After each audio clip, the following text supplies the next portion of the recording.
Technofascism is a new term referring to how political rights are only gained by technical expertise. And in recent years, Silicon Valley and San Francisco area tech bros have been shifting their gaze east, with their sights set on Washington, D.C. Just look at President Trump's inauguration. Tech giants Elon Musk, Jeff Bezos, Mark Zuckerberg, to name a few, doled out $250 million to support the incoming president. Joining us now to discuss how techno-fascism is playing out before our eyes is journalist Gil Duran. He began his career as a janitor, worked his way up to become former California Governor Jerry Brown's press secretary. He then went on to become an opinion editor for the Sacramento Bee and editorial page editor for the San Francisco Examiner. Welcome, Gil. Thank you for having me. Yeah, Curtis Yarvin is not yet a household name in the United States, but he's quickly becoming so. People are understanding, largely because of your reporting, that this is a man who said Americans need to not be so afraid of dictators, that we need a post-constitutional era. We know that Peter Thiel and others started funding him, becoming excited by him, and now it's an entire movement that many claim Elon Musk is basically a front for. Could you please give us the background here? What has happened? Well, a couple of years ago, I started paying attention to some of the things that some of these tech guys in San Francisco were saying on their podcasts, were saying in conferences, were writing in books. And I became aware, and many others were already aware of this, of something called the neo-reactionary movement, which is a movement that seeks to push the politics of the United States far to the right, which sees democracy as an impingement on freedom, and which kind of embraces a bunch of old school sort of fascist authoritarian ideas about how the world should work. Some people call this, by the way, the Dark Enlightenment. And the closer I looked at it, the more I saw that some very influential people, some very wealthy people, had pretty much openly embraced some of these ideas and were pushing to have them adopted in California government. They were trying to take over the city of San Francisco, pushing for sort of to build this new enclave 60 miles north of San Francisco. And so I kind of discovered that this had become an idea that has most recently been branded as something called the network state. And so I focused on that and saw that there was a handful of tech billionaires who had some very strange ideas about a post-democratic United States and a post-democracy world. And unfortunately, in 2025, a lot of these same characters seem to be carrying out all the things that they talked about in the federal government in Washington, D.C. Well, when you talk about a post-democratic world, this should not be something that is embraced on the right any more than it should be embraced on the left. So are we talking about people, and where do you see Elon Musk in all of this? Is Elon Musk someone who believes that democracy is simply not an efficient way to govern America? And are these people basically out when the time is right to abolish the U.S. Constitution? Well, I think we see challenges to the Constitution every single day under this administration. We have an unelected billionaire basically in charge of our government, making it clear he's going to challenge rules, challenge laws, challenge tradition. And I agree with you. I don't think Republicans should be comfortable with this either. But as we know, for the past few years, there's been a very hardcore far-right base in MAGA that's been pushing Republicans, base Republicans, to be more open to authoritarianism and dictatorship. We've seen that reflected in polls. There's a percentage of Americans who believe that dictatorship or authoritarianism are preferable. So I think it's an attempt to shift the so-called Overton window and make it so that these kinds of things are not something we can't talk about. You're talking about people like Peter Thiel, Mark Andreessen, who have openly embraced the idea that we need a national government structure that is not the United States of America, that we have to create our own countries ruled by tech zillionaires. You see this in this new Freedom Cities idea Trump has been pushing. This movement called the network state, which anyone can Google and find out more about. There's an entire book that one of its main evangelists wrote, and it's available for free to read online, calls for the creation of these new corporate controlled territories all over the country and all over the world.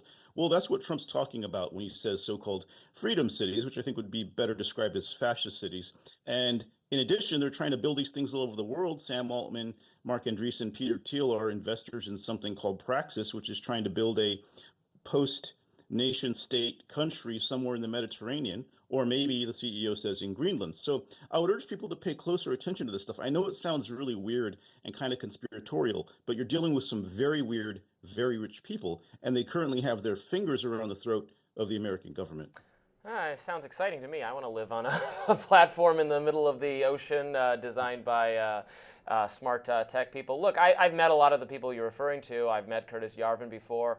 I think he would describe his own views as the person who wins the election should then be allowed to implement their agenda. I don't know if that's anti-democratic. He was, in fact, by the way, he endorsed Kamala Harris. He supported Kamala Harris over Donald Trump, wanted her to win the election, and thought then Democrats should, like a new CEO coming in, implement their vision. And if the shareholders of the company of America don't like it, then they can vote out the next person. So I think it's interesting to describe this as anti-democratic. I mean, Elon is advising Trump, and then Trump is going to implement these policies or have Congress implement these policies. Is that really anti-democratic? I mean, Donald Trump, not only he won the Electoral College and the popular vote. You may have met Curtis Yarvin, but it doesn't sound like you've read Curtis Yarvin.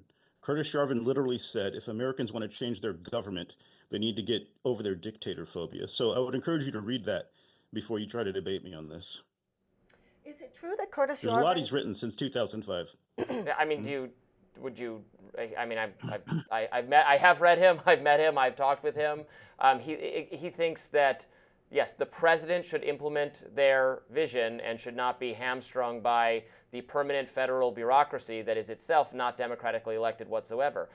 People on the other side, I guess the other side from me, act like it's democracy to have a unelected bureaucracy make all the decisions for us and plan all the regulations, and that is somehow democratic, even when the will of the American people is to not have many of these policies, to not have many of these spending packages.